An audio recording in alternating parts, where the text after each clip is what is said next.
Good morning class 5। बेटा maths हम लोग पढ़ रहे थे, उसमें हम लोगों ने पहला चैप्टर स्टार्ट किया था the fish tail. The fish tail के बारे में हमने कुछ देखा था।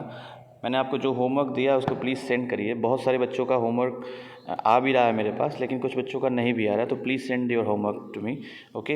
और फिर कुछ होमवर्क जो दे रहा हूँ मैं, उसमें कुछ मैथ्स की भी चीज़ें हैं, कुछ इन्वायरमेंट की भी चीज़ें हैं, तो उससे आपका इंटीग्रेटेड स्टडी होगा, इंटीग्रेटेड आपका डेवलपमेंट होगा। तो प्लीज़ होमवर्क ज़रूर करिए और उसको मेरे पास सेंड किया करिए, ठीक है ना। अब इसमें जहाँ तक हम लोगों ने कर लिया था द फिश टेल में, उसके आगे थोड़ा सा चलते हैं। हम लोग साइज़ वगैरह देख रहे थे फिशेस की, फिर मीनाक्षी एक वर्ड आया था उसके बारे में हमने देखा था। मैंने आपको एक होमवर्क दिया था कि आप जो है एक स्क्वायर और एक ट्रायंगल का यूज़ करके फ़िश कैसे बनाएंगे, या डिफरेंट शेप्स भी यूज़ कर सकते हैं हम फ़िश को बनाने के लिए। Will see in the next, या इसी वीडियो में हम देखेंगे, ठीक है ना। तो यहाँ तक हमने कर लिया था, यहाँ तक ये 1 सेंटीमीटर लॉन्ग होती है सबसे छोटी मछली, और how many times longer is your big fish fisher than the smallest fish. ये हमने कल एक एग्जांपल के थ्रू आपको बताया था कि 1 सेंटीमीटर अगर सबसे छोटी मछली है और हम एज्यूम करते हैं सबसे बड़ी मछली 10 सेंटीमीटर, तो वो 10 गुना बड़ी होगी। अगर एज्यूम करते हैं कि सबसे बड़ी मछली जो है वो 20 सेंटीमीटर है, तो सबसे छोटी मछली 1 सेंटीमीटर की तुलना में या with respect to 1 centimetre fish it is 20 times, 20 गुना है, ठीक है ना। अगर मैं ये बोलूँ कि कोई मछली 100 सेंटीमीटर की है और मुझे ये दे रखा है कि 1 सेंटीमीटर सबसे छोटी मछली है, और अगर आपसे ये पूछा जाए कि जो सबसे बड़ी मछली आपने एज्यूम किया है वो सबसे छोटी मछली की कितनी गुना है या कितने टाइम्स है, तो 1 × 100 इज़ 100 ना, तो 100 टाइम्स है। कितने टाइम्स है? 100 टाइम्स है सबसे बड़ी मछली। तो यहाँ तक हमने कर लिया था। हाउ मेनी टाइम्स लॉन्गर, यहाँ से हमें देखना है the biggest fish is the. तो ये अब देखो, ये कुछ इन्फॉर्मेशन अब हमारे पास आने लगी। इन्फॉर्मेशन इन सेंस कि अब ये जीएस या आप ये कह लो इन्वायरमेंट से रिलेटेड भी क्वेश्चन ये है कि the biggest fish is the what? Whale shark. तो आपसे अगर ये पूछा है कि सबसे बड़ी मछली कौन है, तो उसका नाम क्या है? Whale shark. It is actually not a whale but is a big fish. बहुत बड़ी मछली होती है ये व्हेल, ठीक है ना। Whales are different from fish. Whales जो होती हैं, वो जो नॉर्मल मछलियाँ होती हैं, फिशेज होती हैं, उनसे अलग होती हैं। Whales breathe like we do, वो हमारी तरह सांस लेती हैं थ्रू देयर नोजेज़, अपने नाकों से वो सांस लेती हैं। लेकिन ना आम मछलियाँ जो होती हैं वो अपने नोजेज़ के थ्रू सांस नहीं लेती हैं, ठीक है ना। बट फिश हैव नो नोजेज़, होती नहीं है। जो नॉर्मल फिशेज होती हैं उनके पास नाक होती नहीं है। And they take in water not air, वो क्या इनटेक करती हैं? वाटर, और उसी वाटर से फिर वो ऑक्सीजन एब्जॉर्ब करती हैं, ना कि एयर से, ठीक है ना। Whales give birth to babies. Normal मछलियाँ जो होती हैं वो बेबीज़ को बर्थ नहीं करती हैं, लेकिन वेल्स जो मछली होती है वो नॉर्मल फिश से अलग होती है, वो बेबीज़ को बर्थ करती है, ठीक है ना। बट फिश ले एग्स, लेकिन नॉर्मल मछलियाँ क्या करती हैं? वो अंडे देती हैं, ठीक है ना। The whale shark fish looks big and dangerous. बहुत बड़ी व्हेल शार्क जो होती है मछली ना, जो सबसे बड़ी मछली होती है, वो बहुत बड़ी दिखती है और डेंजरस दिखती है, ठीक ना। बट इज़ क्वाइट हार्मलेस, लेकिन वो होती क्या है? वो हार्मलेस होती हैं, वो ज़्यादा नुकसान करती ही नहीं है। It does not attack humans, ये ह्यूमन्स पे अटैक नहीं कर सकती हैं या करती ही नहीं है। तो ये कुछ इन्फॉर्मेटिव चीज़ें हो गई वेल के बारे में। तो ये देखो, मैथ्स के साथ साथ थोड़ा सा हमारा इन्वायरमेंट से रिलेटेड भी क्वेश्चन यहाँ आ रहा है। अब चलिए देखिए, 1 whale shark was as long as 18 metre, 18 metre तक। अब सोच लो कितनी लंबी मछली हो सकती है। Just think how long that is. Almost 12 children of your size standing one on top of the other. आपकी जो लगभग हाइट है, उस हाइट के बच्चों को, 12 बच्चों को लगातार ऐसे ऊपर नीचे खड़ा किया जाए, तब कहीं वो एक व्हेल मछली के बराबर उसकी हाइट या उसकी लंबाई होगी। अब सोच लो, well much more than what 12 of you together weigh. और आप 12 लोग जो खड़े हो उनका मिला के जितना वेट है, उससे कहीं ज़्यादा व्हेल मछली का वेट होता है, भले लंबाई जो है उतनी ही हो, बराबर हो या उससे ज़्यादा हो, ठीक है ना। तो लंबाई और कितना हो सकता है? 16,000 किलो तक हो सकता है एक व्हेल मछली का वेट। अब सोच लो, भले लंबाई आपकी ये 12 मीटर, आप 12 बच्चों को आप लगातार खड़ा करके व्हेल की लंबाई तो पा जाएंगे कि लगभग उतनी लंबाई हो जा रही है, लेकिन वेट जो है कहीं ज़्यादा होता है जो आप 12 खड़े होंगे उनकी तुलना में, 16,000 किलो तक, ठीक है ना। तो ये व्हेल फिश या व्हेल जो है उसके बारे में थोड़ी सी जानकारी है, ठीक है। चलिए आगे देखते हैं हम। अब ये कुछ आपसे क्वेश्चन पूछा गया, ये आप ही लिखेंगे, जैसे मैं कुछ बता रहा हूँ इसमें ध्यान से देखो। About how many kilograms do you weigh, आपका वेट कितना है, तो मैं एवरेज ऐसे ही मान के चल रहा हूँ, जैसे मैं मान लूँ कि किसी बच्चे का वेट मान लो 40 kg है, ये आप अपना लिखेंगे, ये मैं एग्जांपल लेके आपको समझा रहा हूँ। मान लो आपका वेट 40 kg है, ये पूछा है कि about how many kilogram do you weigh, लगभग 40 किलो मैं मानता हूँ आपका वेट है, लगभग ये मैं मान रहा हूँ। तो अगला क्वेश्चन है, सो 12 children like you put together will way about how many kg।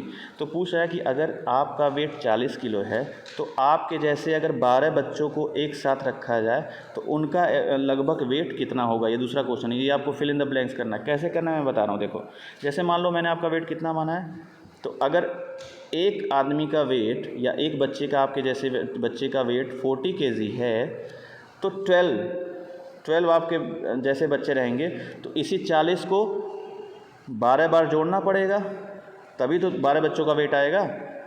इसी 40 को 12 बार जोड़ना पड़ेगा, तभी तो आप मतलब 12 बच्चों का एक साथ वेट आएगा।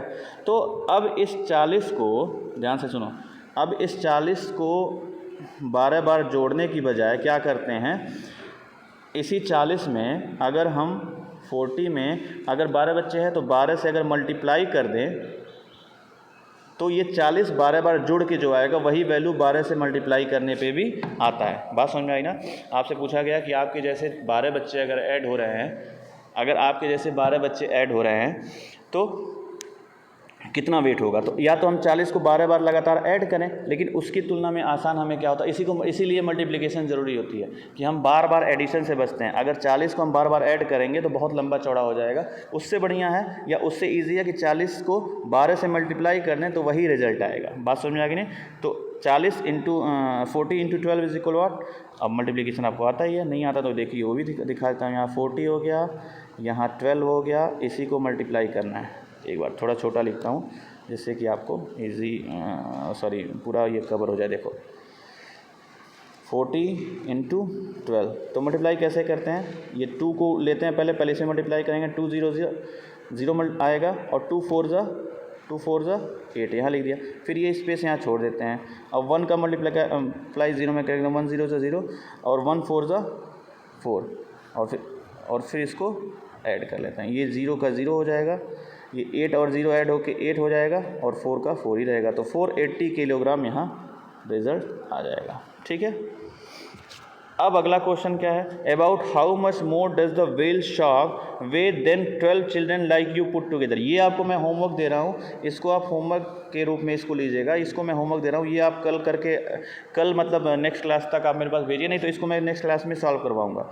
क्वेश्चन का मतलब ये है कि about how much more does the whale shark weigh than 12 children like you put together. आपके जैसे 12 बच्चों को अगर ऐड किया जाए तो उसका जो वेट होगा उसकी तुलना में कितना ज़्यादा है व्हेल शार्क का वेट, ये क्वेश्चन है। तो इसको आप होमवर्क की तरह लीजिए, इसको होमवर्क के फॉर्म में आप मुझे भेजेंगे, नहीं तो मैं इसको डिस्कस करूँगा। ठीक है ना। अब देखो द फिश टेल के बारे में थोड़ा सा देख लेते हैं, थोड़ी सी इन्फॉर्मेशन देख लेते हैं। ठीक है। हाँ, to see the difference between whales and the fish look carefully at their tails. उनकी जो टेल्स होती हैं उसी में डिफरेंस होता है। नॉर्मल फिश और वेल्स की में अगर डिफ्रेंशिएट करना है आपको तो उनकी टेल्स को देखेंगे, उससे difference. Can you see that the fish tail stand float along its body. Along its body का मतलब जैसे ये मछली है ना, ये मछली अगर मान लो इसे नॉर्मल फिश है तो ये जो इसका जो टेल होगा ये जब मूव करेगा ना तो ऐसे मूव करेगा, मतलब ऐसे जो इसकी बॉडी है उसी के अलॉन्ग ऐसे करेगा। ऐसे मतलब अब मैं आपको कैसे समझाऊँ, यहाँ जैसे ये बॉडी अगर मछली की है तो ऐसे इस मछली के ऊपर नीचे नहीं, मतलब ये जो इसका टेल है, इसका जो टेल है ये इस मछली के उधर मतलब इसके बाएं जाएगा और इसके दाएं आएगा, ऐसे जाएगा ऊपर नीचे। मछली के ऊपर नीचे नहीं आएगा, मछली के बाएं जाएगा, मछली के लेफ़्ट और राइट आएगा, मछली के ऊपर और नीचे नहीं आएगा। लेकिन वेल मछली जो होती है उसमें जस्ट उल्टा होता है। वेल मछली के केस में क्या होता है कि उसकी जो टेल होती है वो बाएं और लेफ़्ट और राइट ना जाके मछली के ऊपर नीचे अप डाउन मूव करती है। तो ये ऐसे हम पहचानते हैं। ठीक है ना। देखो ये लिखा भी है it body, but the tail of the whale almost looks like 2 legs, 2 पैरों की तरह दिखती है। और मूवमेंट में मैंने आपको अंतर बता दिया, मूवमेंट में अगर अंतर नहीं समझ में आ रहा है तो मैं फिर से बता दूंगा, लेकिन वो मैंने डिस्कस कर लिया कि क्या डिफरेंस एक्चुअली होता है। Can you spot the fish in the picture, ये भी आपके लिए होमवर्क है कि इसमें से कौन सा व्हेल है, कौन सी नॉर्मल मछली है, ये आपको मुझे स्पॉट करके बताना है। आप ऐसे आंसर लिख दीजिएगा कि जैसे अगर मान लो आप इसमें कलर से बता दीजिए कि किस कलर वाली मछली क्या है, नॉर्मल फिश है या व्हेल है, ठीक है ना। चलिए एक छोटा सा मैं और ये देख लेता हूँ, उसके बाद नेक्स्ट क्लास में schools of fish. Schools of fish क्या होता है? Fish like to swim together in the sea in big groups called schools. मछलियाँ जो होती हैं ना, कभी आप देखोगे छोटे छोटे जो मछलियाँ होती हैं वो ग्रुप में ट्रेवल करती हैं या चलती हैं, स्विम करती हैं, तो इसी ग्रुप को ही क्या बोलते हैं? Schools of fish. In their school they feel safe from the bigger fish. साथ चलने से क्या होता है, वो अपने आप को सेफ महसूस करती है। किससे? जो बड़ी मछलियाँ उनसे, कि इनको ये खाए ना, इनको हार्म ना पहुँचाएं, ठीक है ना। ऐसे ही आप भी, do you feel safe in your school, ऐसे आप भी स्कूल में जब अपने दोस्तों के साथ, बहुत सारे बच्चों के साथ रहते हो तो सेफ महसूस करते हो, ठीक है ना। चलो, तो यहाँ तक आपको मैंने कुछ होमवर्क जो इसमें दिया वो करके आप बताइए। एक तो ये दिया है, इसमें फिश पहचानना है, फिर ऊपर ये वाला एक क्वेश्चन दिया है, यहाँ तक करिए। और फिर नेक्स्ट क्लास में we will see from here itself, next page से देखेंगे। यहाँ तक हमने कर लिया, पेज नंबर यहाँ से देखेंगे, मतलब ये this one two square away, ठीक है। चलिए, अगर कोई डाउट हो तो मुझे मैसेज करिए। Thank you. और ठीक है, थैंक यू।